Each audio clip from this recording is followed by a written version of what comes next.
It's official, Hein. They let you into the country. I was skeptical if they're going to let you in, but they let you in.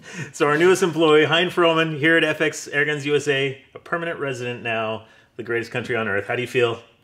Awesome. It's great to be a part of the family. Yes, and we've thrown you into it. So today what we're doing an FX Accuracy with Hein with the new Gen 2 25 and 30 cal Javelins. That's what we're doing today on FX Accuracy. So historically, Javelin has only made 22 caliber slugs, and I think part of that reason is in South Africa, that's essentially what you're limited to, right? Yes, correct. Maybe explain for those that don't know, what's the laws in South Africa? So on the airgun side, in South Africa, we're only allowed to shoot up to 0.22 or 5.5 millimeter in airguns. So anything above that is considered a firearm, right? It's considered illegal and not allowed. There is no real regulation, so they just made it illegal. I question then, how could we make 25 and 30 cal slugs? Now, my understanding is there are some things with barrels that had serial numbers or something like that and were registered. Yes. So essentially, Javelin is now making 25 and 30 cal, and especially for us Americans, we're very excited because 22 is nice and cute, but 25 and 30 got some real power here, some real weight, and they're available. So let's talk about this. First of all, in 25 cal, we have multiple calibers. So first of all, in 25 caliber, we got 4 weights starting at 32 grains. So 32, 36, 40, and a 44 grain, which is very interesting. So that's in 25 cal. Now, my understanding is there's 2 versions of the 25, cal, right? Yes. As far as sizes? Yes. So what are those 2? So it's a 2.250 and a 0.251. 250, 251. Yes. Yes. So the idea is obviously these are made for all air guns. Now, from a FX standpoint, what are people going to probably have the most luck with? 250. Yeah, I think that's what my understanding, and you are very intimately involved with the barrel making aspect. So 250 is really, if you have an FX, that's what you're going to look at. Now, in the 30 cal, we're starting at 52 grain. So we're going 52, 56, 60, 64, and 68. So we're getting some bigger size stuff, which is very interesting. And same idea there, right? We got 300 and 301. Yes. And again, which if I have an FX, which one am I more interested in? 301. The 301. 301. Oh. You zigged when I thought you zagged. Just some love. No. The testing that we've done so far is in some of the rifles, the 300 work well, and in some rifles, the 301. The ones that I've been testing lately was the 301, and they work extremely well. Fantastic. So I guess the overall rule with slug testing is you're going to have to get stuff and try it out for your rifle. Correct. But that'll give people a good starting spot. Now, here we have 2 of your test rifles, and there's a reason I have an Impact and Pantera. My understanding this is your 30 cal Pantera that you've been testing with? Correct, yes. 25 cal Impact. When we're talking with these slugs, now the lower weight, that's very open to all the FX rifles, meaning your Crown, Wildcats, Mavericks. But when you're talking these really big heavy boys, like the 60 grain 30, we're really looking at the Impact and the Pantera. And that's on the, don't get me wrong, air guns are still a pellet man's game, meaning the majority of what people shoot are pellets. This is kind of the new frontier. And it's exciting because you can see the growth of the sport and what it can do with slugs. I know you spend some time with this. What are you... I saw you earlier this morning shooting the 30 cal. What were you finding? Well, the 301 seems to be, that gun seems to favor 301. I've been getting really good groups at about 88, 90 meters. And I was shooting 52. Didn't go up to the bigger calibers. I just wanted to get the groupings correct. Right. And making sure I was sort of in the middle of the range of the slugs, which the majority of the people will shoot. So tomorrow I'll do some testing with the bigger ones. Yeah. It's very, because this is literally cutting edge as far as, I love that Patriot has created these. We're getting them perfectly right when, I mean, the Impact's been existing, especially if you put in the tungsten, you're really pushing it, right? But the Pantera with that block, we're really catering to what it can do. And I know we can even technically go bigger than this with the Pantera magazine, just no one's made that yet. Bigger. Bigger. Jeff. Bigger. Jeff. It's exciting to see where things are going and what can happen, right? Correct. And the most interesting thing is this gun is stock standard. There is nothing that has been modified except for the trigger that I've changed. And the reason for that, I'm used to that kind of trigger. But the gun as it is here is as it comes off the shelf. And as a reminder, with the Pantera on the 600 and 700, this is a 700, those come standard with the slug liner in there. These are Correct. not built for pellet shooting. Now the 500 is that's with the standard pellet liner, and again you could put a heavy liner in the 500, but that's more the lighter weight slugs and the hybrids and things like that. That's really good to know. This is stock. Now you mentioned outside of the trigger, not to go off into a rabbit hole, but I'm very intrigued by this trigger. This is that 910 trigger with the little screw in the front. Yeah. What do you think? Yeah, so from a competition shooter, you always want to pull the trigger exactly in the same way. So your finger needs to be exactly in the same place every time. So with this trigger, there's a grub screw right in the center, which you then exactly know where to put your finger and the right amount of pressure. So I set my triggers very fine, more than the average person, but even though that is a really nice trigger for the gun. Ah, that's cool. I also saw that you put the Keller manometer on there. Yeah, that is purely for checking my pressures and monitoring the So you pressure. can get the exactness on Yeah. testing. Yes. You are a scientist when it comes to testing. You got to get all your Absolutely. variables. All the data must be captured. All the data must be available, so we know where we Right. are.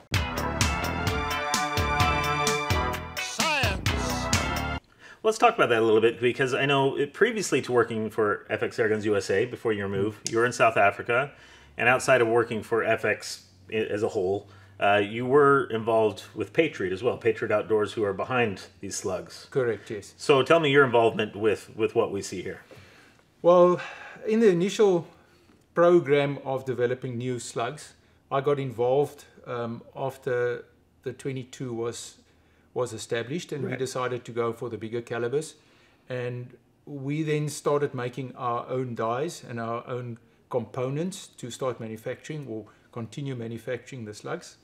And I got involved in the die making and the more mechanical portion and the testing, as well as some of the ideas around how to modify our tools to get the slugs perfectly every time.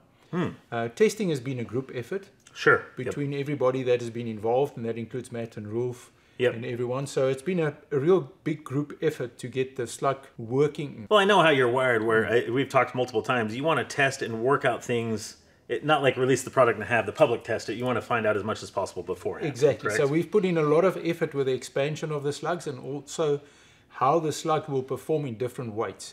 So for each weight, you would want the slug to work in a different way. A heavier slug, you want more penetration, and a lighter slug, you might want more expansion. So the reason being, for the hunting guys, a heavier slug, you need more penetration, and for the guys that want a light slug to shoot in an area where they don't want the penetration but they rather want the expansion, they'll go for the lighter slug, and it's also designed to expand more than the heavier slug. Love that. So there's a lot of thought, because I know with all you guys, you mentioned Matt, Rolf, yourself, you guys are shooters, you're hunters, you're really thinking about this from the consumer standpoint. In general, just to reset things in case you guys aren't familiar with Javelin, my main interest on the Javelin, you mentioned the quality control, the different sizes depending on your application, but what I love is this is 100% lead. Absolutely, yes. And that's such a huge advantage as far as that softness. The advantage is even from an accuracy standpoint. The only reason it's 100% pure lead is because they are being hand swaged. Yes. Machines cannot do 100% lead. And my understanding is because that lead gets soft with the heat, and especially the dimpling of the hollow point, it gets stuck. It's just not going to work. Well, the thing is, a mechanical machine, when it runs, it makes a lot of slugs in a short period of time. Right. So the slugs then get damaged. Right. So the lead needs to be a little bit harder, and then they add antimony to the lead to increase the hardness of the lead. With the hand swaging, we've got control over how the slugs are managed. I just want to get back to one point, and that is on the hollow point. So the hollow point is not just a hollow point. There's a specific design we did on the pin that makes the hollow point.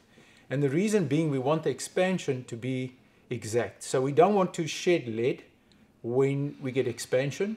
Oh, right. So you we see that want to often where it retain flakes as much lead as possible when the slug expands. Instead Even the pin that makes the hole in the front, if you cut the slug in half, you'll see it's got a specific shape. And the reason being, that is one of the key points of the expansion of the slug. You're just saying there's layers to it that most shooters would never know. Yeah. But as shooters, we just care about the results. But there's a lot that goes into it to get to that finish line.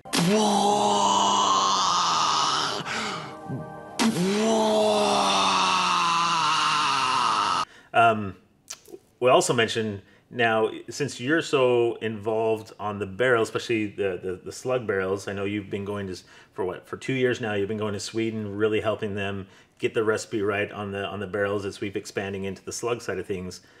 So my understanding is those slugs, since you know those diameters and what it is, this is matching things, I would think, pretty accurately, right? Absolutely. The main thing is we want the guns to shoot all the slugs. Right. So, unfortunately, in most cases, the javelins work better. And in some cases, other slugs work better, but in the majority of the cases, the javelins do work better. Yeah, from a manufacturer standpoint, we want to make guns that shoot as much... anything you throw into it, we want it to shoot well is the idea. Yes. To a certain degree, I think that's on the manufacturer standpoint to try to marry that to the kind of... There's got to be some meeting there. And even from a manufacturer standpoint, I think what you see is over time, manufacturers kind of coalesce and have the same approach because... we're all in this together. We all Absolutely. You don't want to have a gun that only one piece of ammo works, and then what if you can't get that or shortages? Yeah. Or, So we don't want a gun that favors only javelins. But unfortunately, the javelins do work very well. Yes. And by that we can say, yes, they shoot pretty good out of a FX. But so does the other brands as well. Yeah. And we've had it where other brands shoot extremely well. And some brands don't. And there's a kind of a misnomer out there that guys buy slugs and then they say, well, you know what, this gun is rubbish because it doesn't shoot these slugs. Well, it's time that people understand that the guns do work. You have to hunt for slugs and search for slugs that work in the gun. Yes. So we have to turn that around because the same happens to centerfire rifles. You don't buy a centerfire rifle and then you buy a specific brand of a bullet and then say, well, the gun doesn't work because the bullet doesn't work. You go and look for different bullets. I suggest you do the same with the air gun. You're absolutely right. I got a 300 PRC where I was having trouble getting it the accuracy I knew I could get, and then I got the right ammo, and now it's the most accurate gun I have. Yeah. So it's the same approach, especially with slugs. I know pellets are more forgiving because that pellet shape can form, especially with the red choke, things like that. But slugs, go rewind the clock years ago. I know when FX was getting into slugs, that was always a little bit of concern. It's like, look, you got to have manufacturers making things, and you have to have that lining up. To your point, when you get a rifle, you're going to need to go out and spend some time finding the right ammo for that. And I think the advantage that Patriots had because of your knowledge with those barrels, there's pretty much a good lineup. But though I know other manufacturers do the same things. They are some of the first to when we announced like the 35 slug liner, like I would like one of those because they want to make sure their ammo's working with. It's not like we're a minor manufacturer. They want to make sure they're making stuff that works here. And then, as I said, I think the other manufacturers kind of fall in suit, and we're all pulling in the same direction. So if you have multiple rifles, hopefully you're getting something that'll work in multiple Absolutely. rifles. And the barrels are designed to work with all the slugs. They don't favor any specific brand that we make the barrel just work with that slug because that'll be unfair to the industry. We try and make the barrels favor all the slugs, but you will find that the javelins, in all cases, do your due diligence. Yeah. Do the homework, and then you're good. Once you figure that out. One of the things I'll mention that I was very excited about, the 22 caliber. There's tons of offerings on the market. Most manufacturers are making slugs. 25 and 30, not so much. I think that's my big excitement on the 25 and 30s is we have something to offer outside of. It's limited as far as the offering. So now we have a lot more, both in weights and the fact that Javelin's there with 100% slug. And the other thing that's interesting on it, pricing standpoint, even though these are hand swaged in South Africa and then imported over into here to FX and through FX USA, distributed throughout North America, the price is very competitive. So for instance, the 150, these are 150 count in the 25 cal. That is $19.99. The JSB knockouts that are about the same weight, $19.99. So it's a very, as you go up in the calibers, the pricing gets very much competitive. Where 22, there's some advantages there for some manufacturers over others. So 25 and 30, you're going to find that this is a premium product because the 100% lead, hand swaged. To your point, if you have a machine, you're spitting them out. But there's some advantages in South Africa with the economic side of things, the rand to US dollar, stuff like that, where hey, it works out. We got a really competitive price product here for you guys, which consumers win. Yeah. So there's just one more point on the javelins. Because they're hand swaged, we can control the depth of the hollow point. With machine manufactured slugs, it becomes more challenging. So we have the ability to make the slug expand extremely well. because we can change that depth of the hollow point, which is in a slug machine where they manufacture vast quantities, it can be challenging. Unless your machine is designed to do that. But for now, we have a very good recipe, and also it balances out the slug. So there are some more technical things around the slugs that I don't want to elaborate too much about. But be that as it may, those slugs are designed specifically to be accurate and expanding good, and or the expansion must be very good. So with that in mind, we wanted accuracy. That's fantastic. Well, let's do this. First of all, these are shipping to dealers now, so this is not something that's in months from now. This is available now. But let's stop talking about it. I know you're talking about these groups you're getting as you've been testing the 30. Let's continue that testing, go down to the range, and let's check out the accuracy, because accuracy is everything. So Absolutely. Let's go check it out.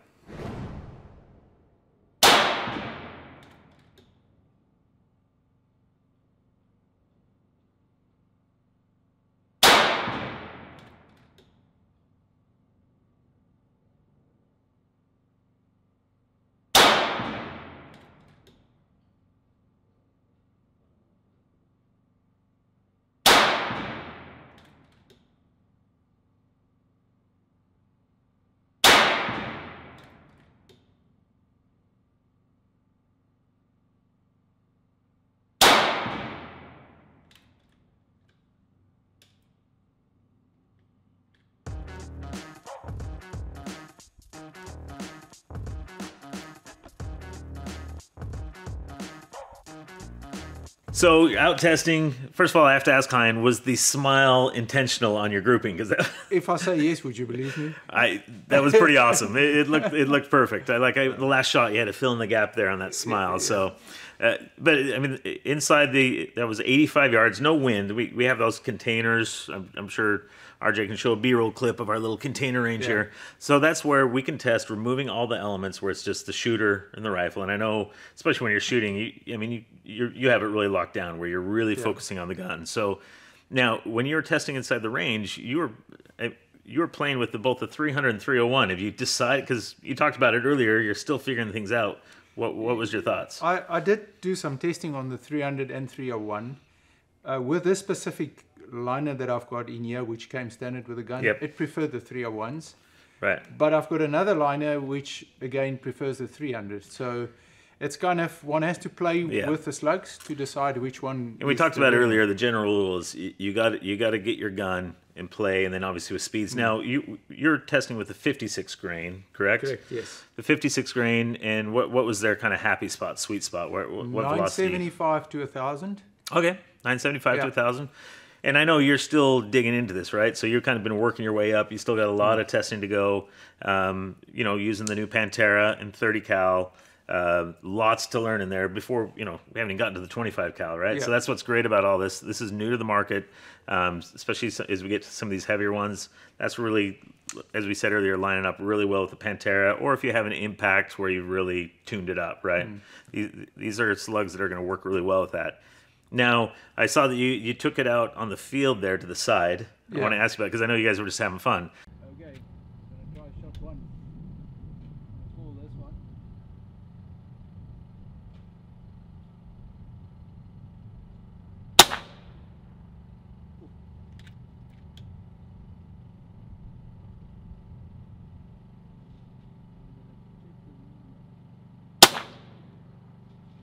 Second shot.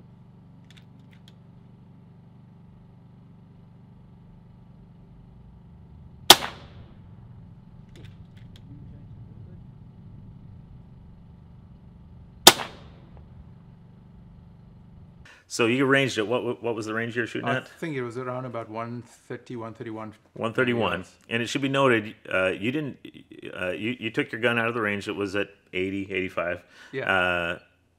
You didn't dial or anything, so you're guessing, right? I was guessing. I was pure guessing, yeah. So I saw you obviously missed, yeah, and then you made the correction.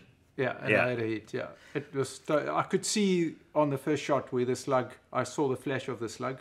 Yeah. Over the bottle top, and then I knew where I was. I tell a lot of my powder burning friends, like that's one of the things I love about air gunning is like you can see the shot, especially in sunlight. Yeah. You can make those corrections.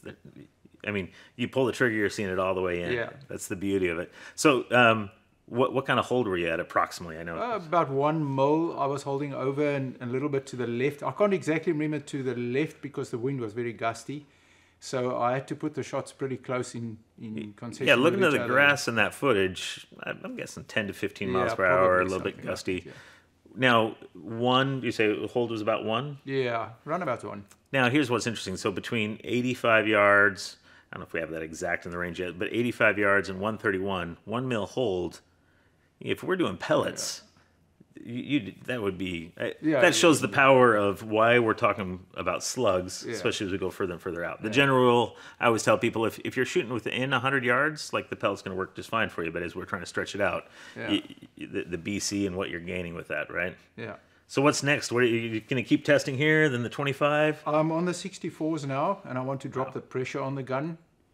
I was shooting at, I think it was about 150 bar. I want to come down to 120 and play around at 120 with the heavier slug Work to your see way. if we can get the same velocities and the same accuracy.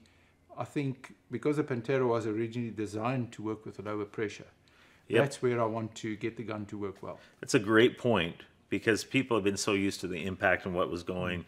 With this large plenum in the valving, this is more about lower pressure. You kind of have to re-brainwash yourself if you're moving from your impact to your Pantera. Yeah, and it's that's so a easy great just point. to go up with pressure, but I realize now, and you must remember, I never had Pantera to play with. Yes. So this is kind of new ground for me. That's awesome. So I quickly realized that you can really make the power at lower pressure. Yep. And this is where I'm going now, and I'm going with a heavier slug Yep. because I think the 64 and the 60 is roundabouts where the guys would want to shoot in a 30 cal. So Yeah. that's more or less what I'm playing telling you, with. don't sleep on that 68. I saw what the guys were doing in Sweden. They were testing that a lot. Well, Yeah. and what you can do in the BC and the power. Again, I'm American, so I'm always thinking about hunting, right? What we can do. But more to come, more testing. That's what's great about Hein. As you just mentioned, you've really been in the saddle here about a week. You haven't had a Pantera yet, so you're tearing it apart. You're learning it inside and out. Obviously, we're going to have much more videos because we want to pick your brain because that brilliant mind of yours, Hein. So that said, the Javelins are out at the market, out at dealers, both the 30, 25 cal and the 22 cal, of course, that are already out there. So, hey, thanks, Hein, and we'll see you guys next time.